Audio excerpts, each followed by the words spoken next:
ទង្វើបំពេញរបស់ថៃនៅភូមិព្រៃចិនក្រោមក្រសែភ្នែកអ្នកសារព័ត៌មានជាតិនិងអន្តរជាតិគឺជាទង្វើបំផ្លាញធម្មនុញ្ញអាស៊ាននៅថ្ងៃទី10ខែតុលាឆ្នាំ2025ភាគីថៃបានប្រើប្រាស់គ្រឿងចក្របំពេញយកទឹកដីកម្ពុជានៅក្នុងភូមិព្រៃចិនឃុំអូ3ជាន់ស្រុកអូជ្រៅខេត្តបន្ទាយមានជ័យគឺជាទង្វើបំពេញមកលើទឹកដីខ្មែរនៅភូមិព្រៃចិននេះជាភស្តុតាងដែលបង្ហាញថាថៃជារដ្ឋនៃសមាជិកអាស៊ានកំពុងបំផ្លាញសន្តិភាពដែលជាគ្រឹះសមាជិកប្រជាជាតិអាស៊ីអាគ្នេយ៍អាស៊ាននិងបំពេញច្បាប់អន្តរជាតិទាំងស្រុងនៅពេលដែលពិភពលោកកំពុងតាមដានមើលភាពបដិញ្ញាចិត្តរបស់កម្ពុជានិងថៃក្នុងការរក្សាសន្តិភាពតាមរយៈបទឈប់បាញ់សកម្មភាពឈ្លានពានរបស់ថៃមិនបានបញ្ឈប់ឡើយនៅថ្ងៃទី10ខែតុលាឆ្នាំ2025ទាហានថៃបានប្រើប្រាស់គ្រឿងចក្រឈូសឆាយដីរបស់ប្រជាពលរដ្ឋខ្មែរ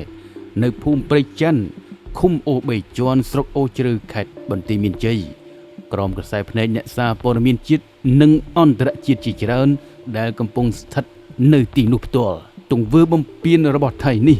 មិនត្រឹមតែជាការរំលោភលើដែនអធិបតេយ្យភាពរបស់កម្ពុជាប៉ុណ្ណោះទេប៉ុន្តែជាការបំផ្លាញដ៏ធ្ងន់ធ្ងរលើគោលការណ៍ស្នូលនៃធម្មនុញ្ញអាស៊ានដែលជាមូលដ្ឋាននៃសមាគមអន្តរជាតិអាស៊ីអាគ្នេយ៍សម្រាប់រក្សាសន្តិភាពស្ថិរភាពនិងការគោរពអធិបតេយ្យភាពរបស់គ្នាទៅវិញទៅមកនៅក្នុងនាមជាសមាជិកអាស៊ានថៃមិនត្រឹមតែមិនគោរពច្បាប់និងបំផ្លាញគោលនយោបាយដែលមិនប្រើអំពើហិង្សាប៉ុណ្ណោះទេប៉ុន្តែថែមទាំងប្រើកម្លាំងនិងគ្រឿងចក្រឈូសឆាយដីរបស់ប្រជាពលរដ្ឋកម្ពុជានៅភូមិព្រៃចិនដែលជាទង្វើរំលោភសិទ្ធិមនុស្សនិងជាភស្តុតាងដោយផ្ទាល់នៃការបំផ្លាញស្មារតីឯកភាពនិងស្ថិរភាពនៅក្នុងតំបន់ទង្វើបែបនេះគឺជាការបង្ហាញយ៉ាងច្បាស់ថាថៃកំពុងបោះបង់គោលការណ៍សាមគ្គីភាពនិងទំនួលខុសត្រូវរួមរបស់សមាជិកអាស៊ានដែលបានបដិញ្ញារក្សាមិត្តភាពជាដៃគូសន្តិភាពនៅក្នុងតំបន់អាស៊ីអាគ្នេយ៍ហើយទោះបីជាមានការព្រមព្រៀងច្បាស់លាស់នៅក្នុងកិច្ចប្រជុំគណៈកម្មាធិការព្រំដែនទូទៅកម្ពុជាថៃ GBC កាលពីថ្ងៃទី7សីហាឆ្នាំ2025ដែលបានបញ្ជាក់ថាភាគីទាំងពីរត្រូវតែរក្សាកម្លាំងយោធានៅទីតាំងដើមមិនអនុញ្ញាតឲ្យមានការផ្លាស់ទីឬសាងសង់លានដ្ឋានរចនាសម្ព័ន្ធយោធាថ្មីភាគីថៃនៅតែបន្តអំពើរំលោភជាដដែលដោយមិនខ្លាចរអានឹងស្មារតីកិច្ចព្រមព្រៀងនិងស្មារតីសន្តិភាពដែលបានចែងនៅក្នុងច្បាប់អន្តរជាតិនេះឡើយទង្វើនេះជាភស្តុតាងជាក់ស្ដែងដែលថៃមិនអាចបដិសេធឬលាក់បំបាំងបានឡើយក្រុមអ្នកអង្កេតការណ៍អន្តរជាតិ IOT និងសមាគមពិភពលោកជាពិសេសសហរដ្ឋអាមេរិកនិងសាធារណរដ្ឋប្រជាមានិតចិនដែលជាអ្នកដឹកនាំខាងសន្តិភាពនិងបានព្រួយផ្ដើមការចរចារវាងកម្ពុជានិងថៃត្រូវមើលឃើញយ៉ាងច្បាស់ថាតើភាគីណាជាអ្នករំលោភលើកិច្ចព្រមព្រៀង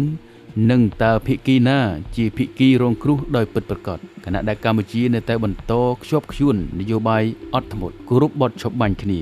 និងគោរពច្បាប់ជាអន្តរជាតិនោះទង្វើបំពានក្រោមក្រសែភ្នែកអន្តរជាតិនៅភូមិព្រៃចិនមិនមែនជាលើកដំបូងឡើយការបំពាននៅលើទឹកដីភូមិព្រៃចិនមិនមែនជាអំពើដំបូងរបស់ថៃឡើយកាលពីថ្ងៃទី13ខែសីហាឆ្នាំ2025ភាគីថៃបានរីបន្លាលួសហុំព័ទ្ធដីកម្ពុជានៅតំបន់នោះដោយរំលោភជំហរអធិបតេយ្យភាពរបស់កម្ពុជាហើយនៅថ្ងៃទី10ខែតុលាថៃបានប្រើប្រាស់គ្រឿងចក្រឈូសឆាយដីរបស់ប្រជាពលរដ្ឋខ្មែរយកទៅជាកម្មសិទ្ធិរបស់ខ្លួនដោយការមិនគោរពសិទ្ធិមនុស្សឬច្បាប់អន្តរជាតិឡើយការធ្វើបែបនេះគឺជាទង្វើអមនុស្សធម៌និងជាការរំលោភដោយច្បាស់លាស់លើសិទ្ធិរស់នៅនិងការកាន់កាប់ដីជាកម្មសិទ្ធិរបស់ប្រជាពលរដ្ឋខ្មែរកាន់តែគួរឲ្យកត់សម្គាល់ថែមទៀតនោះអំពើបំពាននេះបានកើតឡើងត្រឹមតែប៉ុន្មានម៉ោងប៉ុណ្ណោះបន្ទាប់ពីប្រធានាធិបតីអាមេរិកលោក Donald Trump បានផ្ញើលិខិតដោយផ្ទាល់ទៅនាយករដ្ឋមន្ត្រីថៃលោកអនុទានច័ន្ទវរៈគុណស្នើឲ្យរកសន្តិភាពពិតប្រាកដជាមួយប្រទេសកម្ពុជាប៉ុន្តែសកម្មភាពរបស់ថៃនៅថ្ងៃទី10ខែតុលាក្លាយជាការឆ្លើយតបយ៉ាងផ្ទុយពេញទំហឹងដោយបង្ហាញថារដ្ឋាភិបាលបាងកកមិនមានបំណងគោរពឬអនុវត្តតាមចក្ខុវិស័យសន្តិភាពរបស់ប្រធានាធិបតីអាមេរិកទង្វើឈ្លានពានបែបនេះបានកើតឡើងនៅពេលដែលសហរដ្ឋអាមេរិកប្រទេសចិននិងម៉ាឡេស៊ីកំពុងអនុវត្តទូនាទីជាក្រុមអង្គការអន្តរជាតិ ដើម្បីធានាថាបទឈប់បាញ់ត្រូវបានអនុវត្តជាក់ស្ដែងនិងមានប្រសិទ្ធភាពដោយសារហេតុនេះសកម្មភាពរបស់ថៃមិនត្រឹមតែជាការរំលោភលើច្បាប់អន្តរជាតិប៉ុណ្ណោះទេប៉ុន្តែជាការបង្ហាញយ៉ាងច្បាស់ថាថៃមិនគោរពចំពោះសេចក្តីសន្យាកិច្ចព្រមព្រៀងនិងស្មារតីសន្តិភាពដែលសមាគមអន្តរជាតិបានរួមគ្នាបដិញ្ញារក្សាដូច្នេះកម្ពុជាសូមអំពាវនាវឲ្យសហរដ្ឋអាមេរិកជាអ្នកដឹកនាំសន្តិភាពនិងសមាគមអន្តរជាតិទាំងមូលប្រើវិធានការទោសជាផ្លូវការលើប្រទេសថៃដើម្បីធានាថាសេចក្តីសន្យាសន្តិភាពនិងច្បាប់អន្តរជាតិមិនត្រូវបានរំលោភដោយប្រទេសណាមួយឡើយអំពើបំពានមកលើទឹកដីកម្ពុជា